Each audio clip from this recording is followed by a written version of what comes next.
Greetings, Guardians. My name is Bife here. So, previously, when I had Alison Lures on the channel last time, we talked about potentially doing a Lodi Power Hour, where we just talked about Lodi for an hour. As it turns out, there was time in the schedule, so we did just that. Here is that long conversation in its entirety. Please go ahead and show some love again to Alison. It is not often that we get to sit there and speak to Bungie employees, and frankly, it's a lot of fun whenever I get to sit down and talk to her. In the meantime, though, I'm just going to go ahead and let this play. Enjoy some of the cool lore tidbits that we discover along the way. Alison, thank you so much for joining me again. I'm so glad we're actually getting to have the Lodi chat. Friend, it is always a joy to be here, and it is always a pleasure to yell with you about our favorite fictional people. I'm so excited to be here. Hell yeah. I know we threw it out at the very end of the last time when we did I don't know if we call this a pseudo-interview, pseudo-podcast type situation, but regardless, so glad that it's actually a thing, because honestly, there is so much to talk about when it comes to Lodi. And we have Me too, yeah. Yeah, we have a bevy of stuff to get to, but there's some stuff from you and there's some stuff from me. So I wanted to go through all of your stuff first, if that is looking okay. So... yeah, let's party. Yeah, speaking of parties, Lodi, as you have described in one of your first points here, is part of Destiny's big D&D party of people, right? And when introducing a new character, you like to think of parties is what you've written. And apparently Lodi is our missing bard, which I completely agree with. It makes perfect sense. Expand on how you think of introducing a new character through that. Like, let's dig into it. Yeah, absolutely. And you know, when writers approach like building a party or building an ensemble of characters, everybody has their own way of approaching it. Like everyone has their own little conceit of like how they differentiate and make sure there's a variety of personality types and abilities and silhouettes to make sure that every member of your ensemble stands out. Because I worked on Magic and D&D for 9,000 years. I can't help but think in D&D parties, especially when thinking about like an action game and an action-y setting like what we have. Sometimes it's helpful to think in verbs of like what are the verbs that each character is good at, so you can kind of keep them off of each other and let them be the stars of their own thing. And so when we were looking at our broader ensemble and knowing that in this new saga we want to introduce a bunch of new characters, I like to think of like, okay, what are we missing? Like what's the hole in our ensemble right now? Or if we're thinking about our grand D&D party, like what are we missing? And when I was looking at the ensemble and when we were thinking about what kind of character do we want to add, we were missing a high charisma character. Not charisma in the sense of like, whoa, they're like, they got a great jawline and everybody wants to hang out with them. But in the sense of like, how do they approach problems? In D&D, high charisma stat characters are the ones you send out to talk. They're the talkers who talk people into things or communicate in order to get what they need. And if that doesn't work, they use awesome spell work from the back. And so we knew that we wanted to fill that gap with a character who was a people person first. And that was one of the earliest hunches that we had about Lodi. I love that that's expressed in the way that his character comes forth as well. I think some of his conversations with Drifter are probably the most revealing for that, right? The moment when Drifter's like, the universe is going to eat you up, kid. And he's like, well, I'm going to make sure that if it does try and do that, I'm at least going to introduce myself. You know? Exactly. And that if we think about our party metaphor, like Drifter's a fighter, like of course he thinks with his fists first and finding his way out of situations by defaulting to action, whereas Lodi will default to words. It makes for a good way to find points of like friction and contrast between your cast too. How do they approach problems tells you who they are. Absolutely. And I think that that's joyful as well, because a bard is something that you generally don't see within Destiny's context, if that makes sense. Just purely on the base, right? Like they're diplomats at the heart of some of their playstyles in the actual tabletop, but also in the kind of things that they do narratively speaking, that's how a bard presents. Like they are sort of masters of many tools, so to speak. Polymath, there we go. That's the word I was trying to think of. Yeah. For a second, I was going to say polyglot, but no, that comes up later. I mean, also that's also true. It's and when we say bard too, like I mean in the metaphorical sense, like I don't know if Lodi would play any instruments. He probably did once upon a time, but he's not going to be running into battle with a lute. But we do see him, and we will see him use like Destiny's version of magic. That is what he does to engage in an action sense. Exactly. And, you know, diplomacy being the thing that we've missed for so long, I think the closest we see is I think it's like Season of the Splicer, probably, with Ikora kind of reaching out to Mithrax and a few other moments like that. There's really not much other hard diplomacy that happens. Like, even when it comes down to Season of the Chosen, you know, it's this tense Cold War situation. There's no actual dialogue and back and forth. It's all done through our moves and our dialogue. Sure, some of it's over the radio, but most of it is just, we're killing Keitel's commanders out in the field, and so violence is the language the Cabal understand. So it makes a really cool twist, right? Yeah, and it helps us keep the game feeling fresh too, because now there's different ways of solving problems and different vectors of interest for the audience to watch as they're engaging in the story too. I love diplomacy. Whenever I play a tabletop game, I always play the high charisma character. It's so fun. It's so much fun. I think also it's nice because there is the difference of like approach that you can take with that, but also I imagine there's going to be a moment when Drifter sits there and is like, "Told you, kid," and something goes wrong. You know, it's just that. Oh yeah. It's the beauty of, we know Lodi at some point is going to stumble across something and is going to say, "Sorry to intrude, Mr. Tormentor." You know, it's going to be, you know, there's going to be something bad when something happens, and inevitably that's going to be a great learning, teachable moment for him. But like, he hello, friend subjugator. I was hoping we could discuss the nature of our interaction, and then exactly. Yeah, I really look forward to moments like that too, because like he is unvarnished in that sense. He's got the ability to sit there and say, "Why can't they be our friends?" Despite everyone sitting there and being like, "Well, where do you want to start?" Exactly. There's so much room to play with a character like that. Someone who approaches the world not in a naive way, but in an optimistic way, and that optimism is something that really defines him. You know what I really want to see? I want to see him sit down at some point with Ido. Yeah, Ido. Because I think that she sees the world through that exact same lens, you know? She is young, and so there is the potential for some people to sit there and think that she's naive, but I am genuinely a believer that she's not. I think that she just has that same kind of optimism. You know, like, I think they're vibrating on the same level for sure. We've talked about this on the team. It feels like they would be very fast friends. Both of them care so much about learning about the world around them and sharing that knowledge. I imagine that Ido would be so fast to teach Lodi some Eliksni, and vice versa. I'm sure he's itching to teach her what Halloween actually is. So yeah. Oh my gosh, yes. Not to mention, God, what is it Finnish that Lodi initially says that Eliksni linguistic structure is like at Edge of Fate? Yes, yeah, he compares it to the structure for Finnish. Probably not one for one, but I imagine after like being there for a little bit and hearing some of the patterns, he would go, "Oh, this sounds kind of familiar, even though I don't speak it." Speaking of which, I think we're going to jump back through all of the questions that we've got, but I think this is a really great natural segue into another question, which is languages. When I think you first described Lodi in the reveal, you stated that he was a polyglot, aka someone who knows lots of languages. But in particular, it's like a dozen plus languages that he knows, and he knows them from a bunch of different points. So digging into that, you wanted to bring this up. You've noted here which ones, why, and how does the way Lodi speaks set him apart from the rest of the cast. I think that's also really interesting because I don't know how much language has actually been preserved in Destiny's City Age, if that makes sense. Yeah. It does make sense. And it's something that we spent a lot of time talking about, how we wanted to approach. When we were coming up with what this character was and what they were good at, something that was really important was making sure that they were hyper capable at something. All of Destiny's characters are extraordinarily capable at something. Like, they are the best at what they do in one specific area. And so we were trying to think of, okay, if we're trying to build the ideal time traveler, what are the skills that would be most helpful?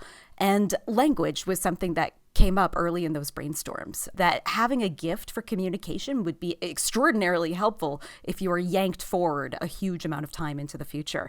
And so when we were talking about language, we had a lot of fun thinking about how much was lost in the collapse and what a gift it would be to be able to bring forward knowledge that is that would help humanity become larger, help it be bigger and richer than what it lost. And so language was an easy answer for that, and also a really interesting one because we haven't really explored it before. And so deciding not just that this was someone who is talented at language, but whose primary gift is language, helped them kind of stand apart and gave a really interesting angle into what the Department of External Observations would value in an employee. Not someone who is talented necessarily at war, but someone who can communicate with the extraterrestrials that they're planning on meeting. And so when figuring out like how much, like when we say linguist and a polyglot, how much of a polyglot is he, we decided to really lean into the fact that there are some people in our world who are very gifted at language and speak many different languages. This being someone who could pick that up really fast and also like have a natural flair for it, felt like the kind of fun new character that we wanted to explore. It's also, I've got to say, it's brilliantly appropriate for the role that he steps into as the new emissary. Yes. Like, I reread a bunch of the lore to do with Orin and to do with her story going forward. And at multiple points in her previous lives as Nasya and Nassan are, she has moments where she's either a facilitator of languages between people, or she's facilitating the more broad understanding of concepts.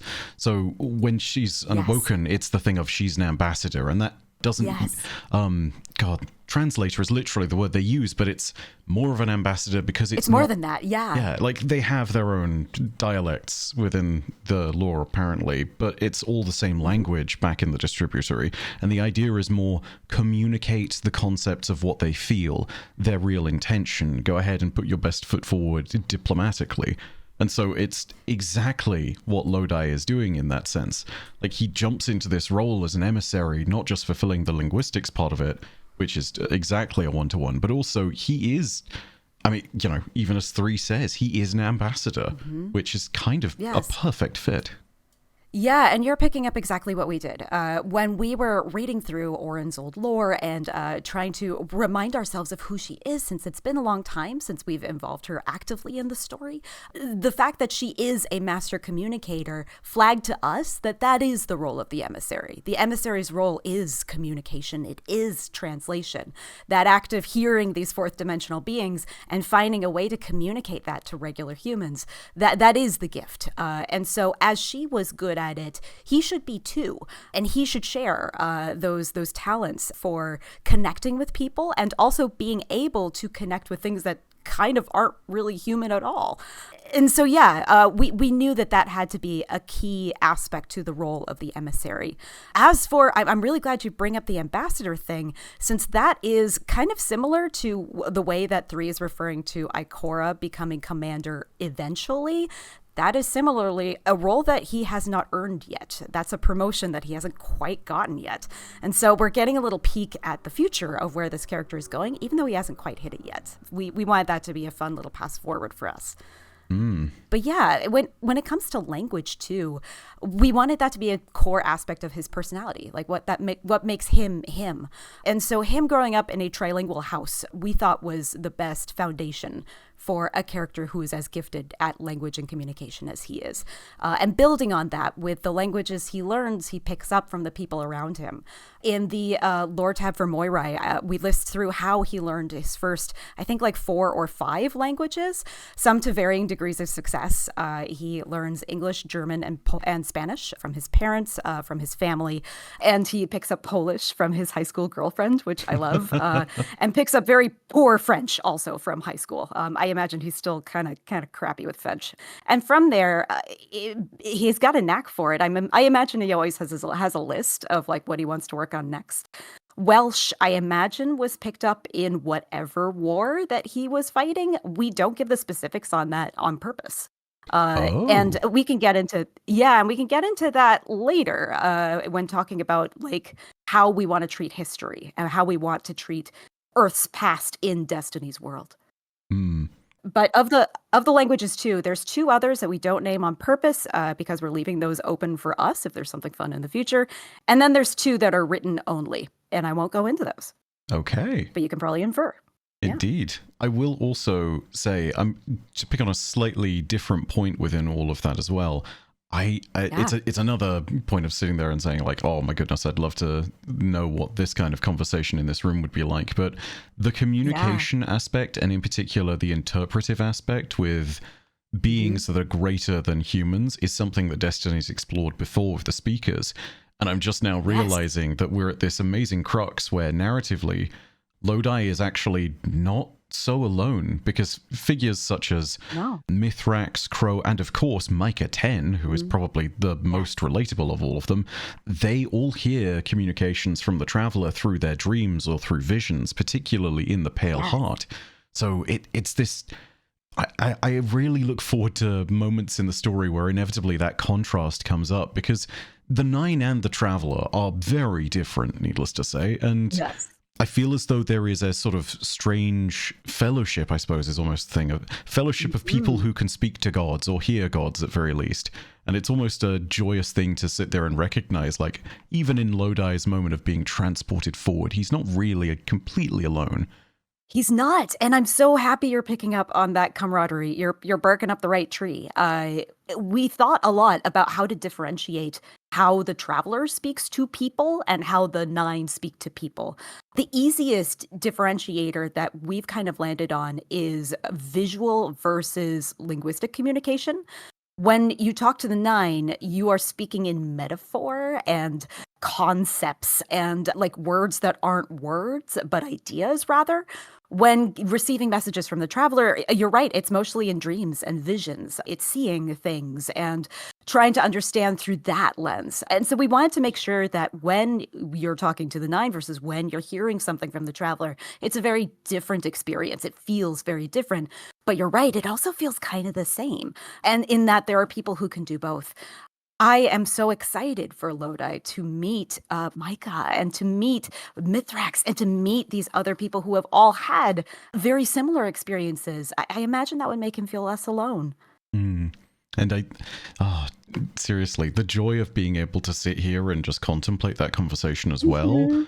I know, right? Just there's something about it too, knowing that for a few weeks prior to Edge of Fate happening, Lodi is about as alone as you could possibly feel, right? I mean, Yeah. clearly, obviously, interpretive to his situation, he would have discovered, like, yeah, there are the Ionians and they are human, and there are also things that clearly brought him to where he was, which he would assume are extraterrestrials, and there are the Elixni. Mhm. But to sit there and then be able to understand that his situation is actually not one that is so distant, it's got to be one of those weirdly beautiful moments when you are lost and then you are found. And yeah, there's Oh my gosh, something absolutely. wonderful about that kind of thing going into any kind of character's narrative, you know? It gives like the hairs on my arm kind of raise up, like I get the good art tingles of like, yeah, no, I that is something that I want to see desperately. And I think that that connection would mean so much to someone who is defined by so much loss. To find something so far away from home that is as close to him as he can get. It's even better too, because especially when you contrast him with Guardians, it's why I think the conversations with Yeah. Crow and Micah are going to be so interesting.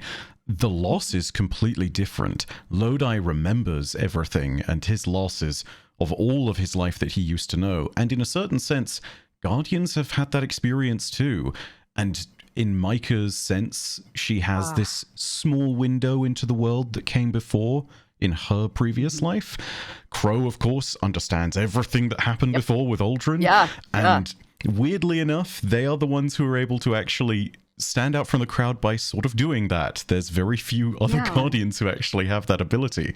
So even within that small crowd of people, again, there is just so much commonality that they have with Yes. regards to loss.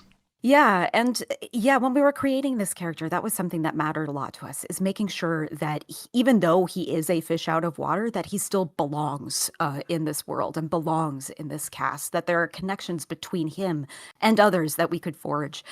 And kind of speaking to what you were talking about just now, there was a conversation that we had to cut that broke my heart because we just didn't have enough space, where Lodi was speaking just to the Guardian and really lamenting, like, why do I have to remember? Like, why can't I forget like Ikora did? Like, why can't Oh, I forget like you did?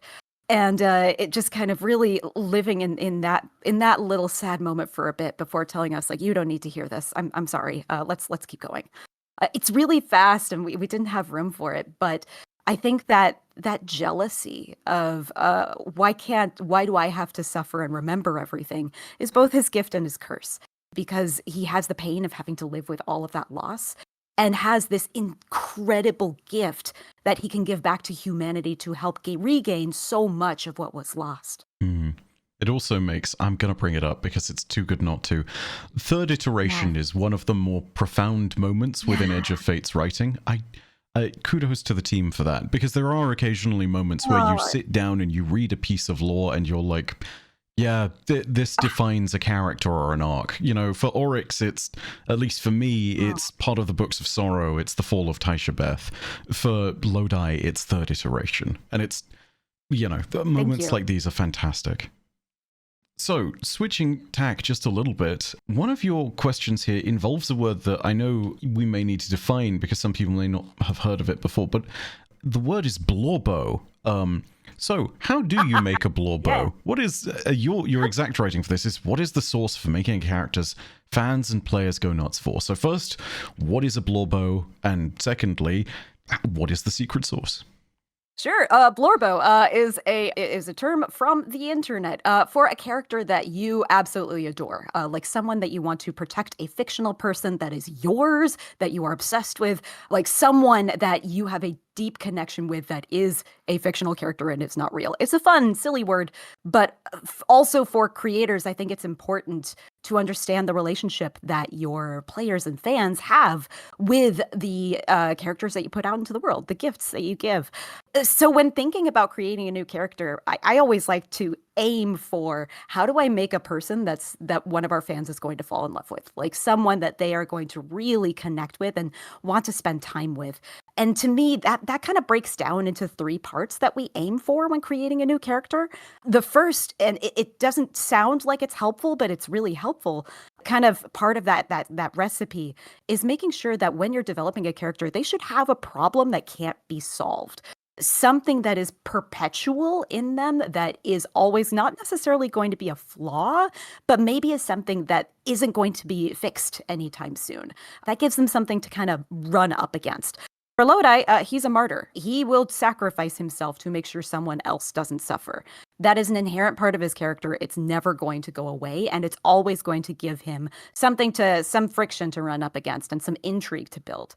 And when we build a character too, we also want to think about, why do I want to spend time with them?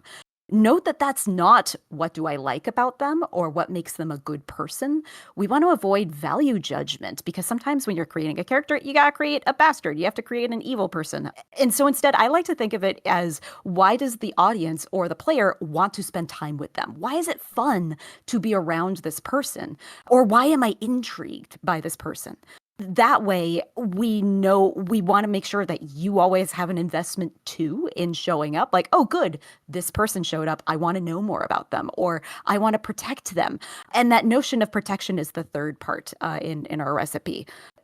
To be a blorbo is to elicit an emotion in your audience or your players. Like, storytelling sometimes is shaping how your audience reacts to you. That's something that we as creators can kind of control, or at least help shape. And so when we're creating a character that we know we want someone to fall in love with, I want to invoke an emotion. I want to invoke that feeling of protection, of wanting to make sure that nothing bad happens to this person, even though tons of bad things are going to happen to this person and you're going to delight in it. But that notion of connection and protection, I think, is kind of the secret sauce to building a character that millions of people are going to be able to have fun with.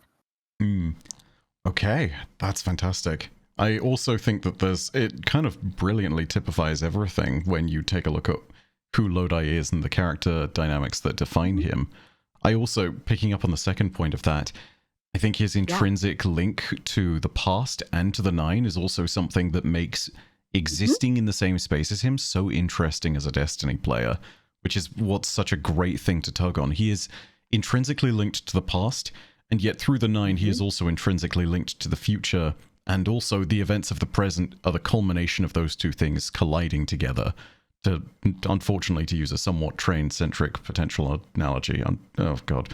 No, we're leaning into the trains in this one. You're good. Oh, yeah. But the Yeah, the whole point of it being that, like, yes, it is the defining difference about Lodi from some other characters, I think, is just there is that sort Mhm. of aspect to which his story is so fundamental to the way that things are going to go forward in the narrative of everything. We know that he is now our direct link to the Nine.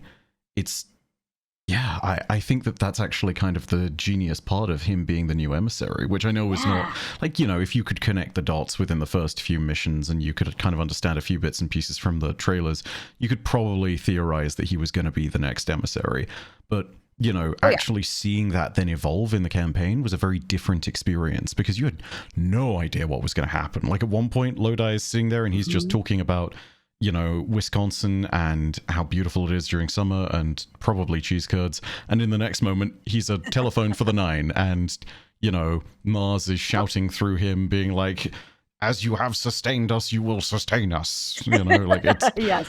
you've no clue what's going to go on, but it's always fascinating seeing him kind of unravel in a scene. Yeah, and that's a lot of fun to play with too. We wanted to make sure that, of course, he had a connection to the saga at large, a role to play inside of it, but that juxtaposition between someone who is incredibly normal and also the least normal person you will ever meet in your entire life is really fun. It's one of the reasons why the character design is so approachable, like is so familiar. I had a blast behind the scenes, like watching before the game came out as people were reacting like, well, he just looks like a guy. And I'm thinking, like, yeah, he does. Except you talk to him for 20 minutes and then realize, oh, you're very far from a guy. You're not exactly a human anymore in any normal way. And that's what makes him that's what builds the intrigue, right? Like that's why Mhm. we want to spend time with him, is because we know that we're going to see familiar juxtaposed with the strange, and also, there's the secret sauce too of the fact that he's a very good liar. He's a very good secret keeper. There's always something more underneath that he is never, ever, ever going to tell us because that's also part of who he is. That's one of his gifts. So it's a Mm. really fun combination of intrigue. Yeah, the old ways from the DEO definitely coming out in full force there. Exactly. Which, They oh, work there goodness. for a reason. Yep, absolutely. Speaking of, maybe, I'm not 100% sure of this. This is something which is kind of hinted to a little bit, and I want to let you run with this because it's very much something Mhm. where I'm actually a little unclear of it myself. But the next thing Cool. to talk about on the list is, am I saying this right? The Diablorettes incident? Diablo Ray, yes. Diabloret. Okay. That's in Yes. is I'm picking up European. Is that Switzerland or France? It is, I believe it's somewhere in the I think it's the French Alps. Okay. I may be super wrong on that. There is a lore tab that's heavily redacted, and this is a lore tab I haven't seen people talk about very much, and it is Ah. extremely important. I don't think anyone's clocked that Lodi was there. It's mentioned in the lore tab that the linguist was in attendance at this event that's being written up in this very like government redacted lore tab, but he was there for what is like a really important event inside of the history of humanity's contact with extraterrestrials. We can kind of think of this as this world's Roswell, like if Roswell actually happened and actually had aliens, which Oh. it did not. But, like, this is, like, coming into contact with now deceased extraterrestrial bodies. That write-up is really critical, and I've seen a couple of people try to piece it apart, and yeah, I'd love to chat about it. Yes. If I'm not mistaken, I've just pulled it out. It's the Malus Panoplia, the Titan hammer exotic that this comes in. Yep. Oh my goodness. Looking through all of it as well, it's just something crashed in the Alps is kind of the vague summary I was able to get Mhm. through skim reading. Because yeah, looking at it now on my monitor, I completely forgot how much of it was redacted. It's kind of yeah, there's It's a so lot of much. it, yeah, and, there's actual text underneath all of those, so I if anyone wants to take a shot at decoding that, it was written that way on purpose. Oh my god! So every single one of Mhm. these is character for Oh, yeah. character is a thing. Oh my goodness! Wow. Oh, yeah, it's all there. Okay, well, I will consider this a call to action and a challenge to the wider lore community. Let's see if we can sort of piece this together. Yeah, have fun with it. It's intended to help give a very rare glimpse into the history of this world and also posit a question, which is how did they get here? Uh, And that's it. That's all I'll say. I will ask one thing, and this is not Yeah, please. probing for lore, because I mean that kind of defeats Nope. the purpose of Probe- sitting probe there away. and seeing any of this. What's this? Is there any inspiration for all of this? You talked about Roswell being the potential inspiration for this instant, but there's so many kind of paranormal things here and there that supposedly would have happened. Was there any kind of inspiration that the Diablo incident kind of draws from? Truthfully, it began with Roswell and kind of morphed into us wanting to find the first big impact that the DEO had on the world. Obviously, the United States is not part of Switzerland, but we imagined that this would be an incident where whoever was in charge there probably called up the only people on Earth who knew what to do, or at least had some protocol of what to do with this kind of situation. And so the individuals who are flown out there that are mentioned in the lore tab, my favorite thing about the department is that the people that they sent first were from the humanities. They sent a sociologist, they sent a physician, they sent a linguist, and they sent people to go talk to whoever showed up.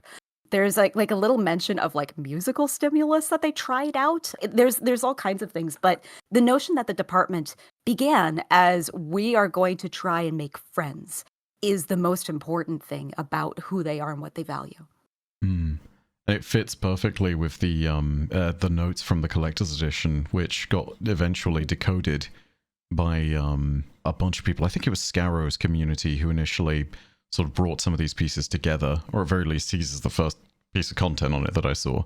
But you know, the writers were watching it live on his stream when that was going on and like cheering him on. Oh, that's my excellent. favorite part was when he first opened it up, and I think someone in the chat was like, "It's alien language," and we were just laughing because It's not. if we all called up our grandmas, they could probably help us. Yeah. Oh my god. But yeah, watching all of that get decoded and then understanding the full context of it, it's so appropriate because it, you know, the mission statement of the DEO translated vaguely with that. It's what's the line? There's enough coldness out there in the universe, and let's not add to it. Yes, yeah, exactly. Director, I love that piece so much. Director Moffat is a fascinating character. I'm excited. I'm excited for people to learn more about him. Absolutely. I also love that it fits with Destiny's vision of the universe. There may be a bunch of grim darkness to Destiny. I mean, the entire idea of us being in a post-apocalyptic time and the things that did that and the horrors that still lurk for us in the shadows are always persistently there. But even at this earliest stage, when looking to the stars and all of the horror and the terror that could be there, there is still very much this thing of, well, we don't know that that's what they're actually like. You know, there is the optimism to sit there and reach out in friendship. It's great.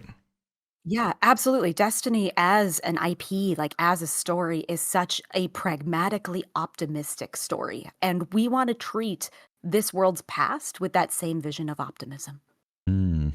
It's almost a little bit like Lodi. Well, weird. Yeah, it's weird how that all works. Okay. This is going to be real fun.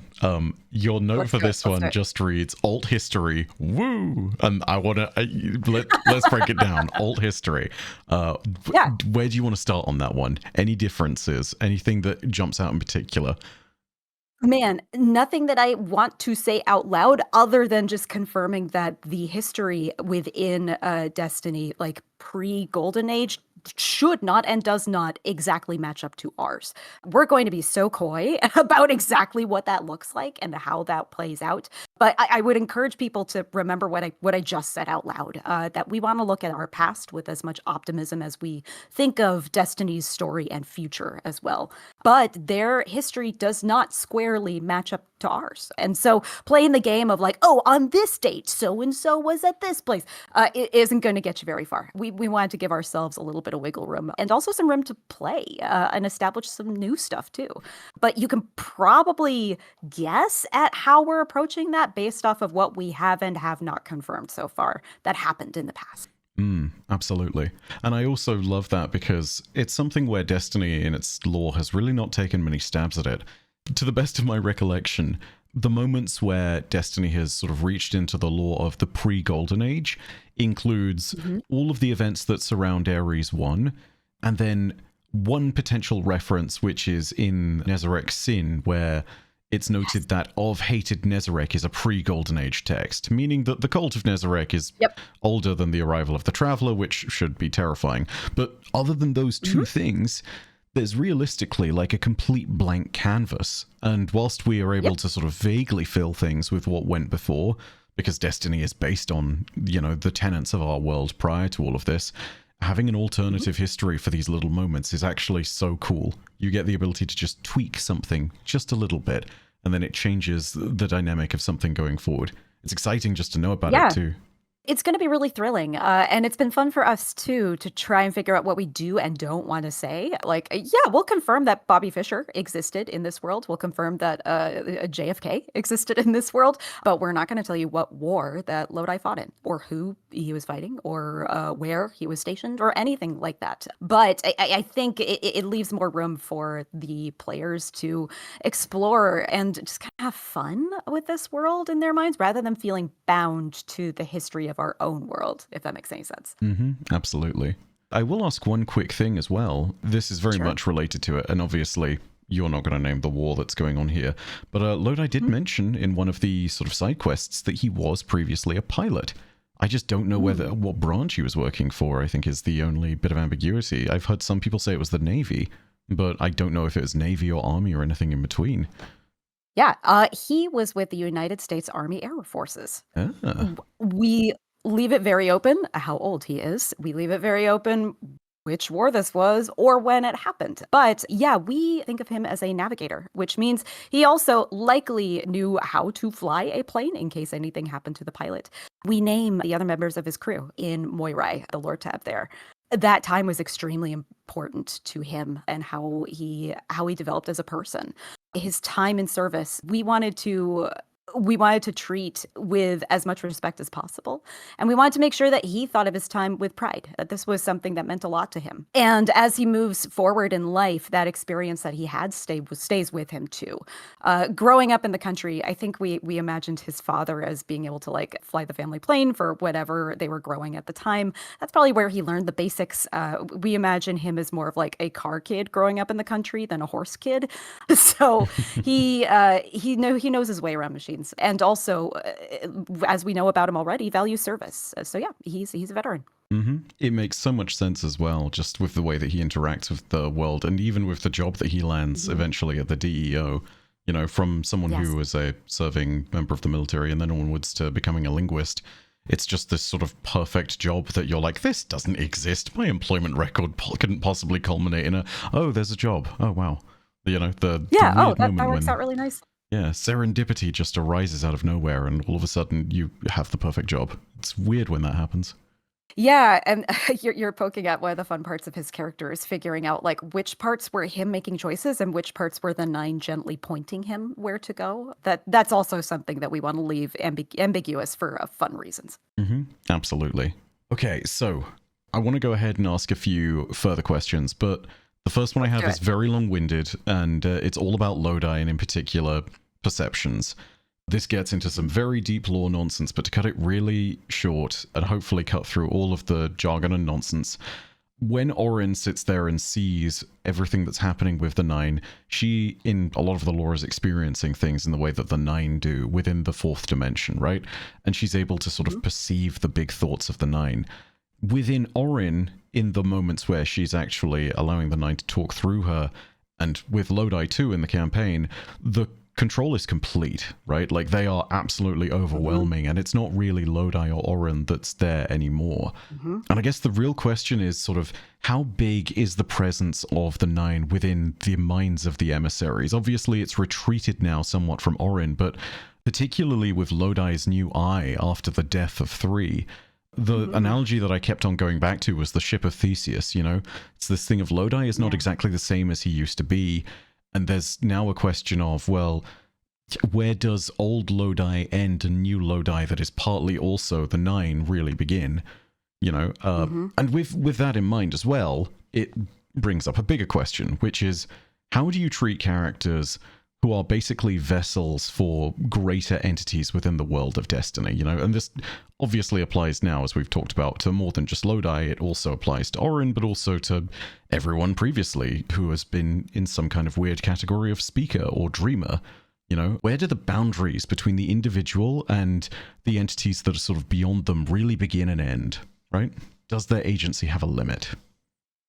I love this question. It's so juicy. I was like taking notes on a post-it as you were talking, so that I can get everything in one go. So to break it down a little bit, I would think of what Orin was experiencing in that lore book, less of hearing thoughts and more of when you're an emissary, you gain access to that fourth dimensional space.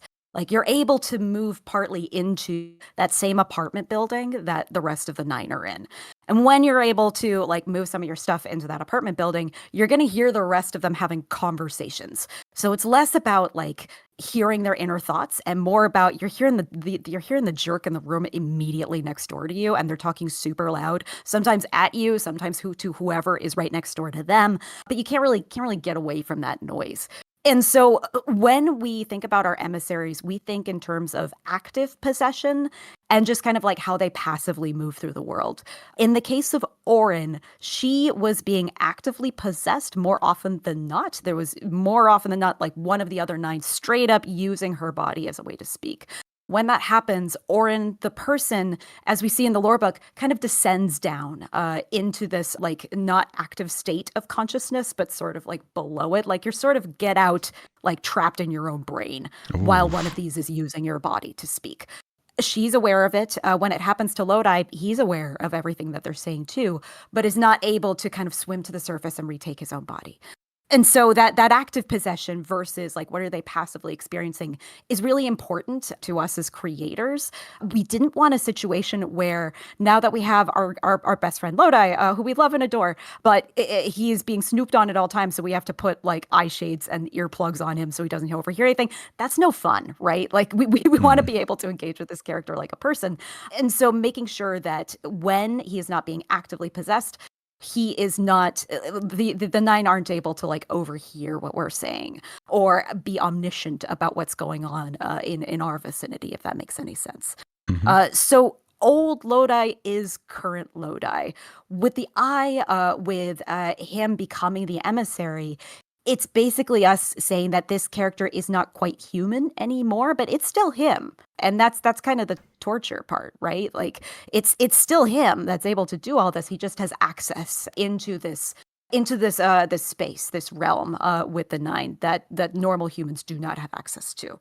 So yeah, that metaphor of like kind of the Get Out style falling inside of one's own perception as you are being a vessel, that is something that we're interested in playing with and something that we're interested in learning more about. And you talked about in the third iteration lore tab and also in the video that you did about how the effectiveness of our emissaries has improved as iterations have gone by. Zur was our first emissary, and I'm certain that we're going to be hearing more about him soon, I promise. But he wasn't a very effective one. He was mostly good at selling you stuff. He wasn't exactly what the nine were looking for, which is why the second iteration of Orin was brought around. But gosh darn it, she just had too much will. She didn't really, her disposition did not suit the role. So even though they were able to use her as a vessel, they were able to use her as a speaking tool, she still had enough will that she quit her job. She wanted out, and she was able to figure out a way to leave. Lodi's different. They're giving him a longer leash. They're not using him as a vessel at all times, and instead are relying on the fact that he is a person who naturally wants to be of service, who naturally wants to be part of something bigger. They're relying on the fact that as a person, he's less likely to quit this job. And so they're allowing him a little bit more freedom. But that's not a forever thing. And that's definitely not what each individual of the nine is going to want to do with him. There is, I mean, we'll get onto it at certain points in time, but the inner workings, and I hate to say it because it's a bit of a dirty word and I think it's often misunderstood, but the inner politics of the nine themselves and how their actual goals sort of interact with the world as they sort of move out and expand their plans is so fascinating, because you can already, I think you can start to trace some of the lines of where loyalties and sort of even the interactions of things start to fall. You sure can. For us, like the notion of boundaries is the big question for the emissaries. Not in the sense of like, oh, is this Lodi the real Lodi? But more, when are they going to let him out? And what are they going to ask for him to do that he doesn't get to say no to? That's the big narrative question that we want to explore and have him grow through as a person. Absolutely. Okay, so moving on to a slightly different question. Yes. Okay, this is, I think, my favorite thing because it touches on one of the bits of lore that just makes me smile when it comes to everything that's been dropped with Edge of Fate, right? Which is basically, you've got a new character with Lodi.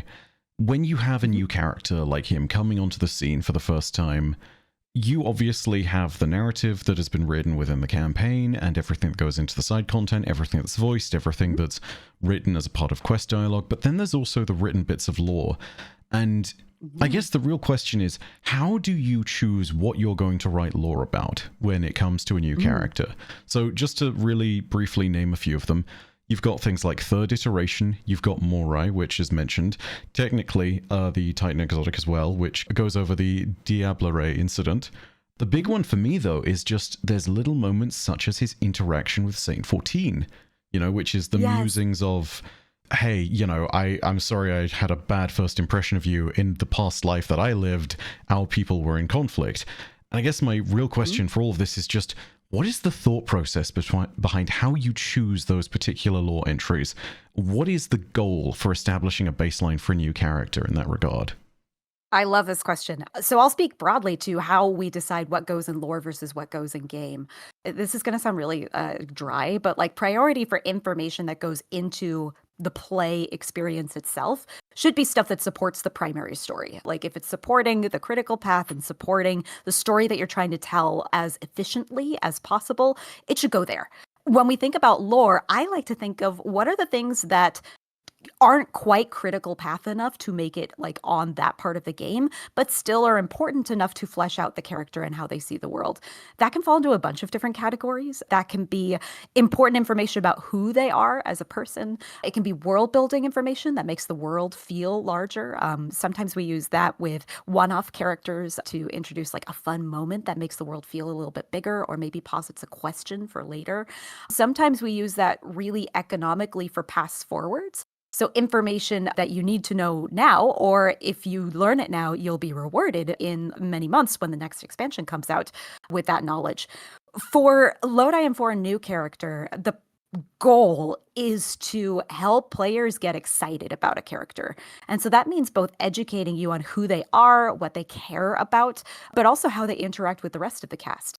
And so when we were thinking about like what kinds of interactions should we see, because we could have shown like the tab of Lodi getting to meet Ido for the first time or sitting down with a Crow or Micah, but chose to do Saint 14 because the big question that we ask as creators is what's the most interesting things that we could watch? What has the most intrigue? Like what has like the spiciest kind of interaction?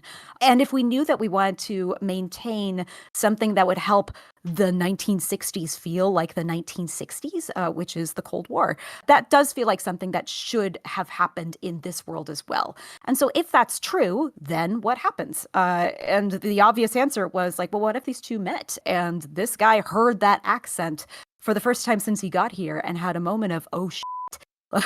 what do I do?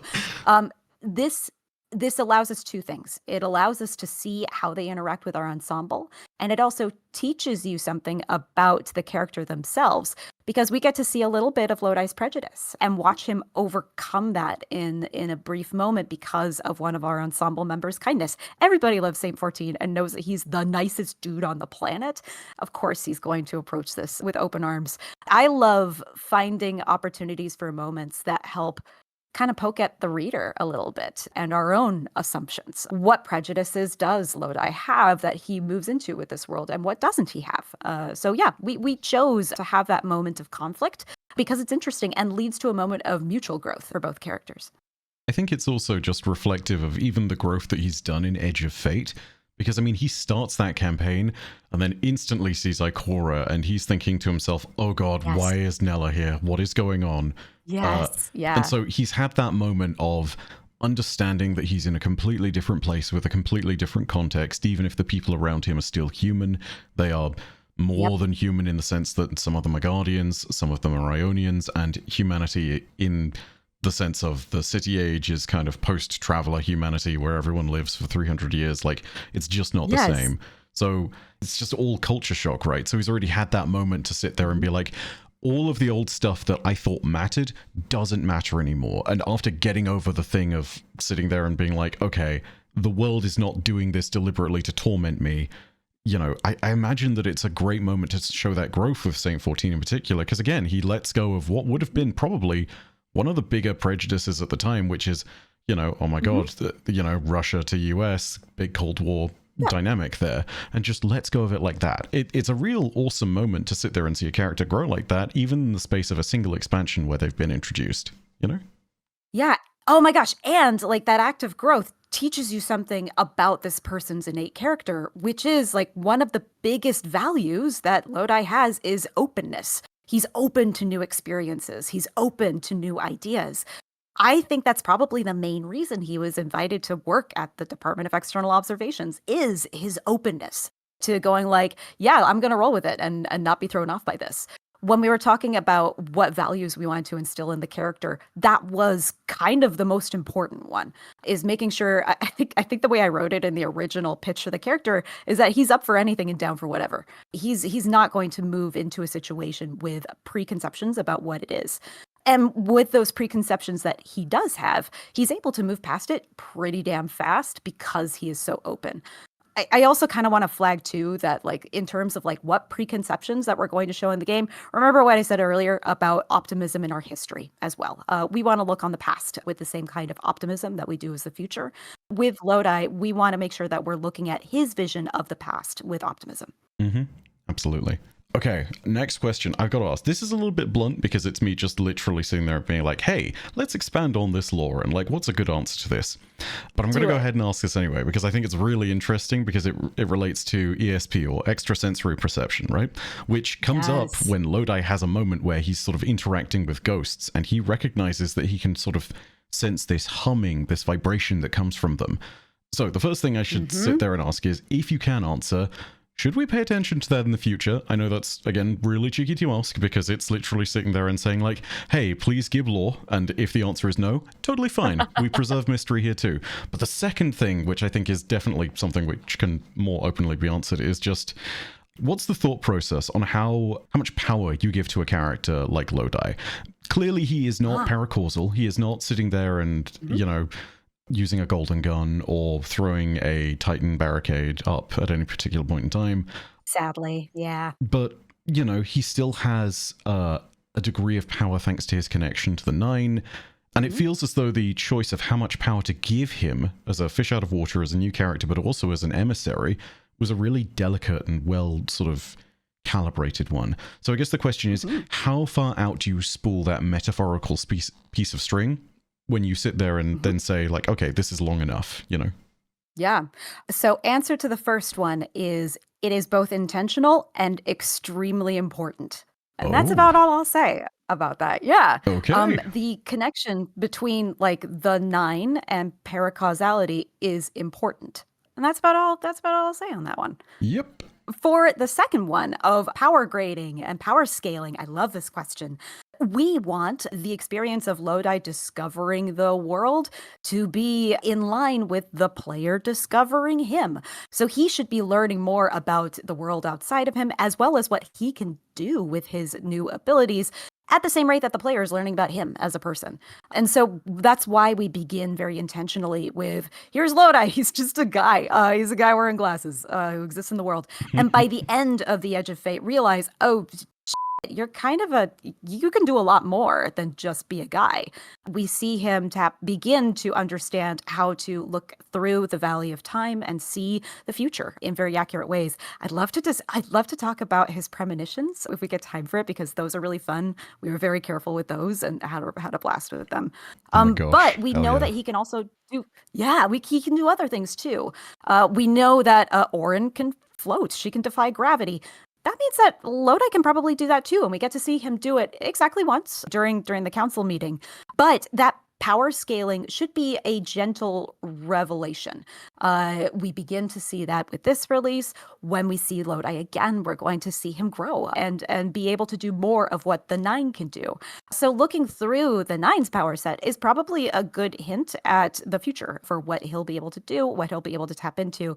And I think the important thing too is that when he is being used as a vessel, like when he's being possessed, he's able to do a lot more, since that is one of the 9 that is controlling him and engaging with the world through him as a vessel. So yeah, it's a very gentle and intentional revelation. So what this is telling me is that in any moment, if someone comes to harm the sweet, beautiful boy, the sun will immediately take over and be like, and throw a train at them. Do not touch this one. His bosons are far too handsome. Please do not. The sun's favorite blowbow. Exactly. I think the big takeaway too that's kind of unspoken in all of this is that he's probably not that killable anymore. I imagine that's going to throw some of our guardians off, that like, oh, but you're mortal, except he's not really anymore. So that's going to be fun to see too. Indeed. Speaking of the council scene, I think it's probably one of my favorite non-cutscene moments in the entirety of The Edge of Fate. Obviously, there's the reveal of 3, and then, of course, everything that goes down in each cutscene is so very important.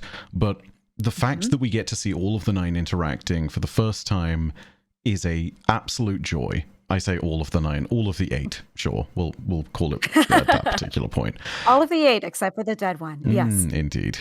So, I guess the real question is simply, there were some members of the council, in particular the Outer Orbits, so 5, 6, 7, and 8, who did not vote for his ascension within that particular moment at the council.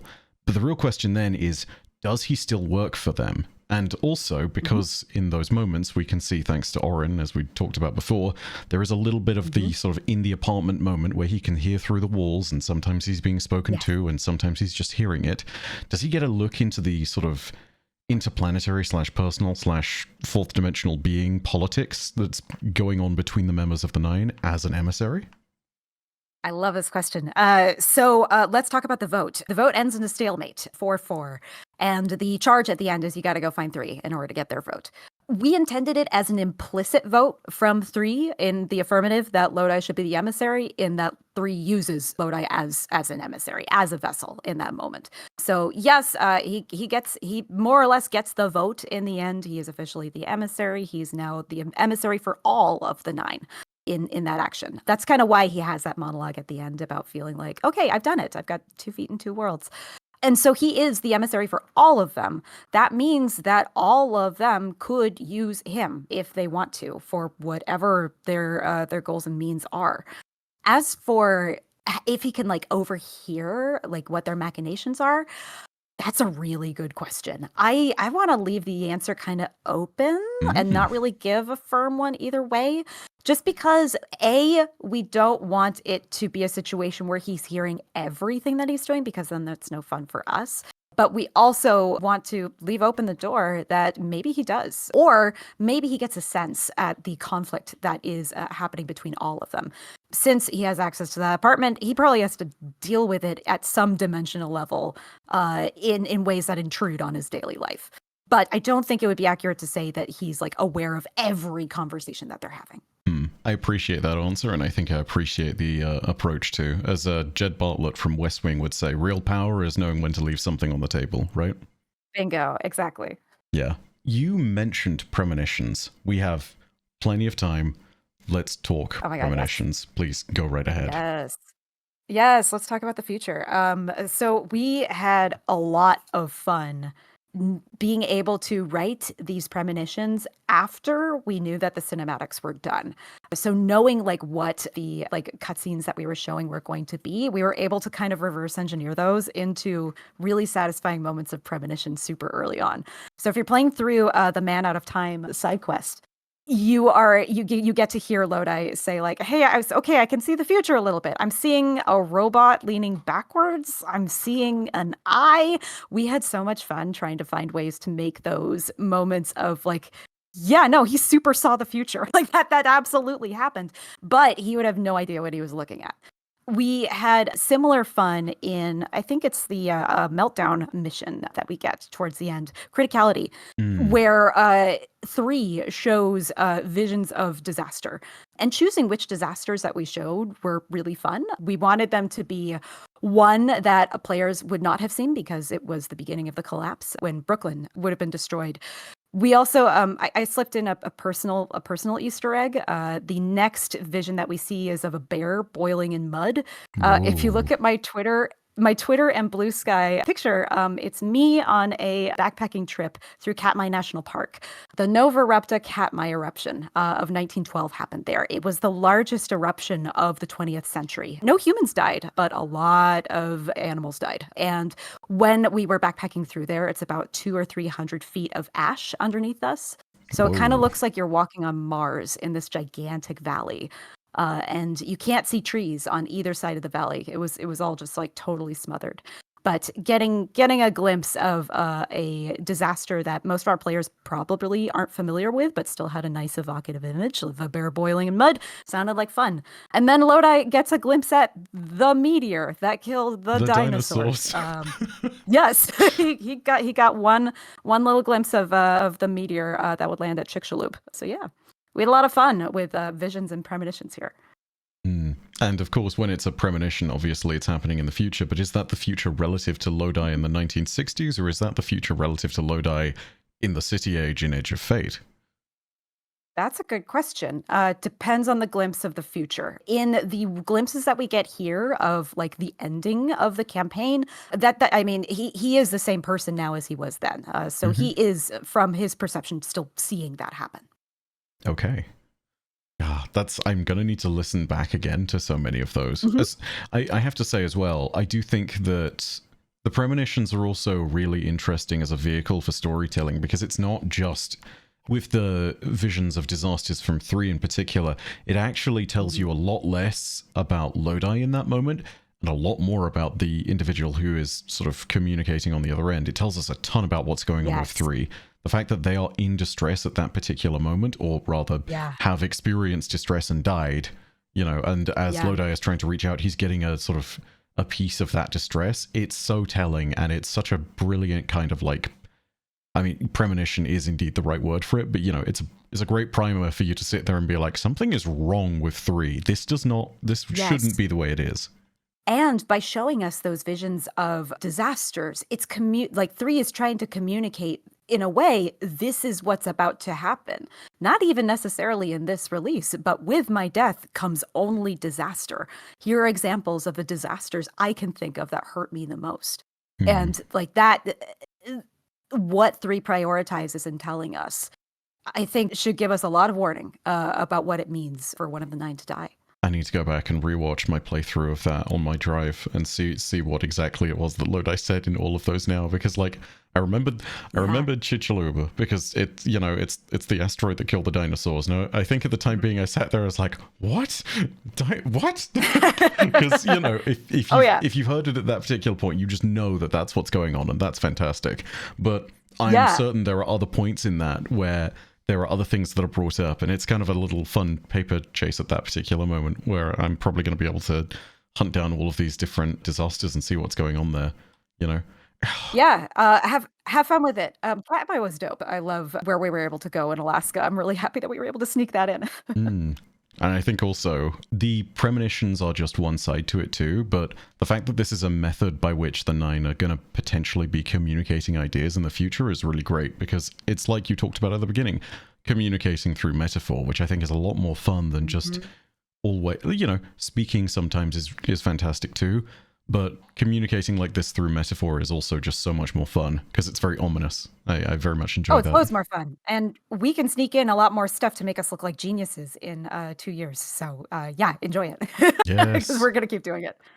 Okay, before we go ahead and bring this to a close, is there anything else you would like to say to round out the Lodi Power Hour, which I think at this point may have gone... it's definitely close to an hour, all things considered. Oh, yeah. Oh yeah, no, I think we're at an hour. Let's see. This character wouldn't have hit so hard if it weren't for the talents of Brian Villalobos. Being able to work with him as an actor has been an absolute pleasure, and it's been really great to watch the community connect, not just with this character, but also with him because he's great. Yeah, making new characters is hard. Making new characters that people love is even harder, and it means the world that folks are enjoying this guy. I see our job as giving gifts to you. This character doesn't belong to us anymore. It belongs to the fans. So I'm excited to see what people keep doing with him because, gosh, we love him. Mm-hmm. The moment that I started to see fan art of Lodi up on the Twitter and Blue Sky pages was the point at which I was like, yep, he's sticking around and he's very much going to be a part of the fabric of all of this. That's really lovely. Oh, yeah, he's not going anywhere. And hey, here's to more hopefully fantastic, cool, new and returning characters at some point in the future. I'm very excited to see where both Lodi and the Fate Saga goes next, but in the meantime, thank you so much for jumping on again, Allison. I'm really excited to see what happens. Let's do this again at some point soon. I don't know whether it's Ash and Iron or whether it's in the lead up to Renegades, but I'd really love to go ahead and have another chat if ever there's time in the schedule. Barf, my dude, it is always a pleasure. Thank you so much for having me. I just love yelling about lore with you. It's always a blast. And yeah, bring me back. I'm happy to get excited about stuff that's coming out. Yes, absolutely. Anyway, thank you so much and have a wonderful day. Thank you.